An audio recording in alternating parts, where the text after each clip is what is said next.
नमस्कार दोस्तों, मैं डॉक्टर उपेंद्र आप सभी लोगों का डॉक्टर उपेंद्र होम्योपैथी में स्वागत करता हूं। आज आप लोग इस वीडियो में जानेंगे महिलाओं में होने वाली एक समस्या जिसको कि फाइब्रोएडिनोमा ब्रेस्ट या स्तन में होने वाली गांठ कहते हैं। इस वीडियो में आप लोग जानेंगे कि फाइब्रोएडिनोमा ब्रेस्ट किसे कहते हैं, क्या ये गांठ खतरनाक होती है, फाइब्रोएडिनोमा ब्रेस्ट होने के क्या कारण होते हैं और इस समस्या में लक्षण क्या मिलते हैं। इसके साथ में इस वीडियो में आप लोग जानेंगे कि इस समस्या में हमें क्या खाना चाहिए और क्या नहीं खाना चाहिए। फाइब्रोएडिनोमा ब्रेस्ट के लिए जांचें क्या कराई जाती हैं और समस्या के लिए वो कौन कौन सी इंपॉर्टेंट होम्योपैथिक मेडिसिन होती हैं जो कॉमनली यूज की जाती हैं।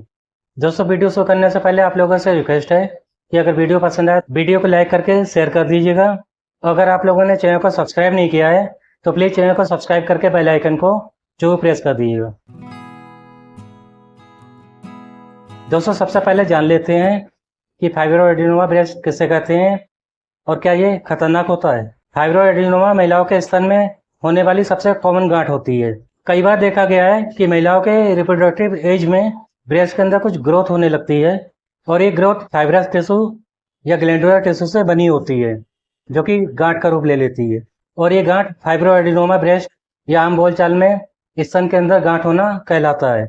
वैसे तो ये गांठें महिलाओं में रिप्रोडक्टिव एज में कभी भी हो सकती हैं, लेकिन 15 साल से 35 साल की एज में इनके होने के चांस ज़्यादा होते हैं। अगर इन गांठों से होने वाले खतरे की बात करें तो अच्छी बात यह है कि इन गांठों में कैंसर बनने की क्षमता बहुत रेयर या कम होती है, यानी कि लगभग 1 या 2% गांठों में ही कैंसर बनने के चांस हो सकते हैं।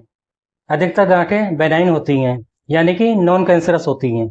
ये गांठें एक ब्रेस्ट में या दोनों ब्रेस्ट में हो सकती हैं और एक भी हो सकती हैं या फिर कई गांठें भी हो सकती हैं। फाइब्रोएडिनोमा नॉर्मली सॉलिड और गोल होती हैं और टच करने पर इजीली महसूस भी होती हैं। इसके साथ में ये अपनी जगह से इधर उधर थोड़ा सा हिलती जुलती भी हैं।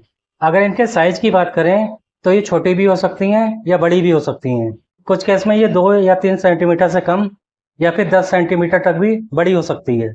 अगर आपको फाइब्रोएडिनोमा ब्रेस्ट हो चुका है तो आपको बिल्कुल भी नहीं घबराना चाहिए, क्योंकि होम्योपैथी में इसका अच्छा इलाज है और आपकी ये समस्या बगैर ऑपरेशन कराए बिल्कुल ठीक हो सकती है।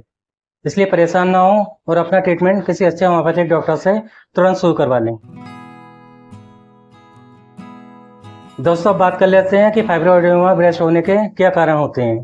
फाइब्रोएडिनोमा ब्रेस्ट का अभी तक कोई ठोस कारण पता नहीं चल पाया है, लेकिन कुछ स्टडीज बताती हैं कि महिलाओं के अंदर उनकी रिप्रोडक्टिव एज में एस्ट्रोजन और प्रोजेस्टेरोन हार्मोन में चेंजेस आने के कारण ये गांठें बनना शुरू हो सकती हैं।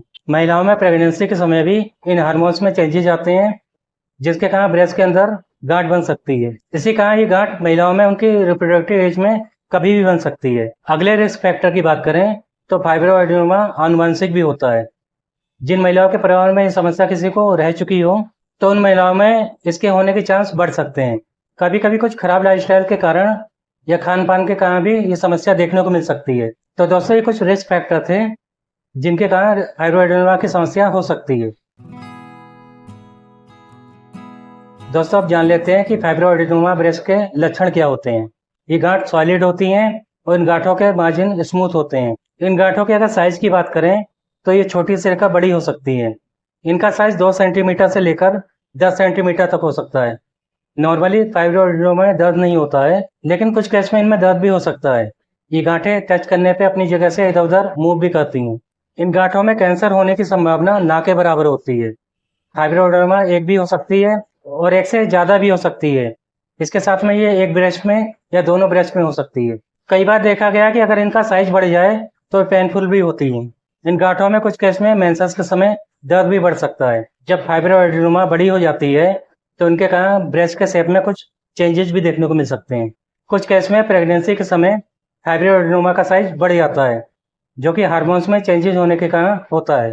तो दोस्तों, ये कुछ लक्षण होते हैं जो कि फाइब्रोएडिनोमा ब्रेस्ट में देखने को मिलते हैं। आइए जान लेते हैं कि फाइब्रोएडिनोमा के केस में हमें खाने पीने में किन किन बातों का ध्यान रखना चाहिए, क्योंकि लाइफस्टाइल और खाने पीने वाली चीज़ों को अगर आप लोग ठीक करके चलेंगे तो स्तन में होने वाली गांठ के जल्दी ठीक होने की चांसेस और हार्मोन्स में होने वाले इम्बेलेंस होने के चांस कम हो जाएंगे। सबसे पहले जान लेते हैं कि आपको क्या खाना चाहिए। खाने में फाइबर रिच डाइट, फल और सब्जियां शामिल करें। पत्तेदार सब्जियां जैसे कि पत्ता गोभी, फूल गोभी, ब्रोकली और दूसरी पत्तेदार सब्जियां शामिल करें। क्योंकि ये सभी चीज़ें एस्ट्रोजन के लेवल को बैलेंस करने में मदद करती हैं। बॉडी को डिहाइड्रेट रखने के लिए पर्याप्त मात्रा में पानी पिएं। खाने में अलसी का सेवन करें क्योंकि इसमें ओमेगा 3 फैटी एसिड होता है जो कि गांठ की स्वेलिंग को कम करने में और एस्ट्रोजन को बैलेंस करने में मदद करता है। दोस्तों, अब जान लेते हैं कि आपको क्या नहीं खाना चाहिए। जिन डेयरी प्रोडक्ट में हाई सैचुरेटेड फैट हो उनको अवॉइड करना चाहिए क्योंकि इनकी वजह से एस्ट्रोजन का लेवल बढ़ता है जिसके कारण फाइब्रोएडेनोमा में ग्रोथ देखने को मिल सकती है। अगर आप रेड मीट खाते हैं तो रेड मीट अवॉइड करें, कोशिश करें इसको कम कर दें।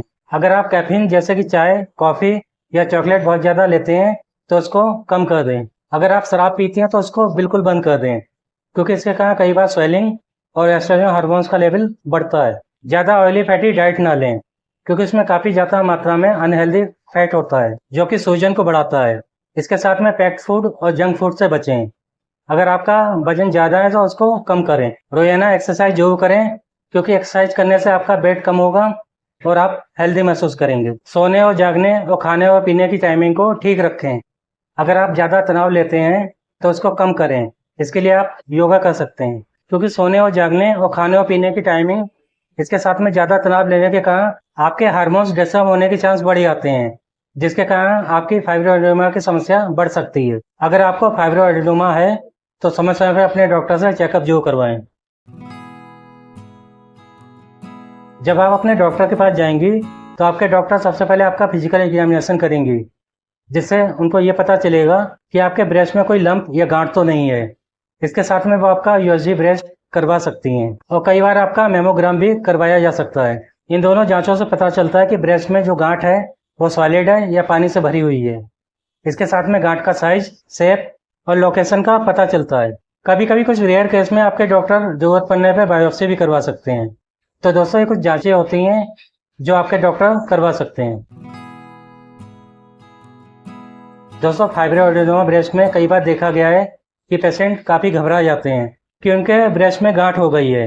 आपको घबराना बिल्कुल भी नहीं है क्योंकि अगर कुछ रेयर केस को छोड़ दें तो ये गांठें बेनाइन होती हैं, कैंसरस नहीं होती हैं। और अच्छी बात यह है कि होम्योपैथी में इनका कंप्लीट ट्रीटमेंट है। और अगर आप लोग अपना ट्रीटमेंट किसी अच्छे होम्योपैथिक डॉक्टर से शुरू करवा लेते हैं तो आपको सर्जरी करवाने की जरूरत नहीं होगी। इसलिए आप घबराएं नहीं और अपना इलाज तुरंत शुरू करवा दें। दोस्तों, वैसे तो होम्योपैथी में फाइब्रोएडेनोमा ब्रेस्ट के लिए कई होम्योपैथिक मेडिसिन हैं जो कि एज पर सिम्टम आपके डॉक्टर आपको देते हैं। लेकिन आज मैं आपको उन्हीं में से कुछ कॉमन होम्योपैथिक मेडिसिन बताने जा रहा हूँ जो कि स्तन में गांठ होने पर डॉक्टर एडवाइस करते हैं। पहली मेडिसिन का नाम है फाइटोलक्का डी 200 की पोटेंसी में। ये मेडिसिन ग्लैंडुलर स्वेलिंग के लिए बहुत इंपॉर्टेंट मेडिसिन होती है। इसका इस्तेमाल करने से ब्रेस्ट में दर्द और सोननेस में आराम मिलता है और फाइब्रोएडेनोमा के कारण ब्रेस्ट में आई हार्डनेस भी कम होती है। इस मेडिसिन का इस्तेमाल आप लोग डायरेक्ट टंग पे 2 बूंदे सुबह और 2 बूंदे शाम को कर सकते हैं या फिर इसको आप 30 नंबर ग्लोब्यूल्स में बनवाकर 5 गोली सुबह और 5 गोली शाम को जिम में रख के चूस सकते हैं। अगली मेडिसिन का नाम है कोनियम मैकुलेटम 200 की पोटेंसी में। ये मेडिसिन फाइब्रोएडेनोमा के केस में काफ़ी इफेक्टिव रहती है, खासकर उन केस में जब ब्रेस्ट में टच करने में दर्द बढ़ जाता हो और मेंसेस से ठीक पहले और मेंसेस के समय ब्रेस्ट में सूजन के साथ दर्द बढ़ जाता हो। तो दोस्तों, ऐसे केस में कोनियम मैकुलेटम 200 की पोटेंसी में 2 बूंदे सुबह और 2 बूंदे शाम को लेनी चाहिए। इस मेडिसिन को भी आप लोग ग्लोब्यूल्स में बनवाकर 5 गोली सुबह और 5 गोली शाम को इस्तेमाल कर सकते हैं। अगली मेडिसिन का नाम है कैलकारिया कार्ब 30 पोटेंसी में। ये मेडिसिन स्तन में होने वाली गांठ के लिए अच्छी मेडिसिन होती है, खासकर मेंसेस आने से पहले ब्रेस्ट में टेंडरनेस और सूजन बढ़ जाए।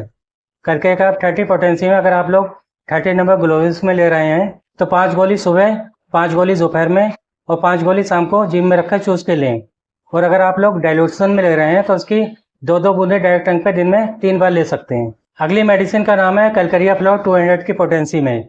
ये मेडिसिन गांठ के लिए एक इम्पोर्टेंट और काफ़ी इफेक्टिव मेडिसिन मानी जाती है और हर तरीके की सिस्ट में इसके अच्छे रिजल्ट देखने को मिलते हैं। कैलकारिया फ्लोर 200 की पोटेंसी में 2-2 बूंदे दिन में 2 बार टंग पे लेनी चाहिए।